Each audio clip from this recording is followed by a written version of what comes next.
Ermal, si eshe tentativën përjashtuese? Jo, kjo tentativa përjashtuese, sepse Partia Demokratike natyrisht zoti Berisha duket se është vështirë të konkurohet. Dhe nëse do të hapej një garë, dhe të futej jo vetëm zoti Saliani dhe disa të tjerë, duket se me 99% do të fitonte prapë zoti Berisha, sepse është një bazë e testuar e tij. Përsa atëherë përjashtohet? Pasi jetësisht mund të hapte garën, mund të ftonte jo vetëm zotin Saliani, të gjithë ato figura të cilat janë të denja për të garuar, se jo çdo figurë nga rruga mund vide të konkurojë për kryetari i Partisë Demokratike, kryeministri i ardhshëm është partia e dytë në vend, jo cili do që dhe mund të ketë aspiruar në këtë forcë politike ngrihet një ditë të bukur dhe thotë unë dua të kandidoj për kryetar. Pra, zoti Saliani, profilet larta politike, le të futeshin në garë dhe letësisht do të legjitimon-tonte jo vetëm garën, po edhe fitoren e zotit Berisha, nesër pas nesër. Përse nuk u ndoq ky variant që unë them, por është ky varianti klaustrofob, pra, ti përjashtojmë këtë hapin partin, po të përjashtojmë këta, të përjashtojmë këtë. Si të duket? Është gjetja e duhur për PD-n?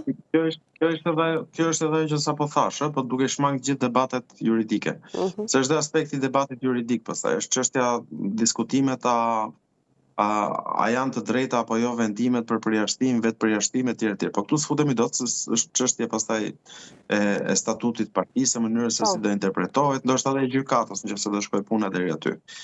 Por aspekti tjetër është pikërisht ky që për një pjesë politikës shqiptare debati, diskutimi ose konkurenca e brendshme shihet me mosbesim, sepse shihet si shenjë dobësie ose shenjë përçarje. Në fakt, siç e the ti, nuk është kështu. Nuk është, domethënë, shumë mirë, ai rezultati që del nga një garë e fortë mund të jetë edhe më pozitiv. Ka dhe një gjë në Shqipëri pastaj që zakonisht rezultatet që dalen nga gara prodhojnë armiq. Dhe kjo për këtë s'mund t'ia vesh dot fajin PD-s, po kulturës politike në përgjithësi.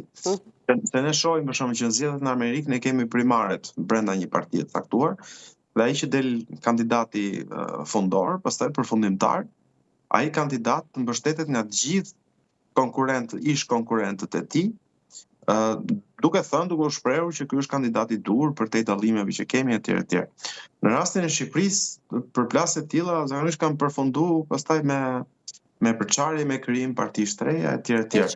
Pra, të dy elementët janë në lojë këtu. Pa fol pastaj për aspektin juridik, se ai skeçat i zgjidhësh do ta zgjidhin institucionet brenda partisë, po ndoshta edhe gjykata nëse do kalohet aty. E kuptoj.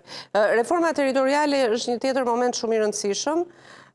Mendon që do të jetë një reformë territoriale e cila do të jetë korrekte me atë që i duhet demografisë dhe prodhimit të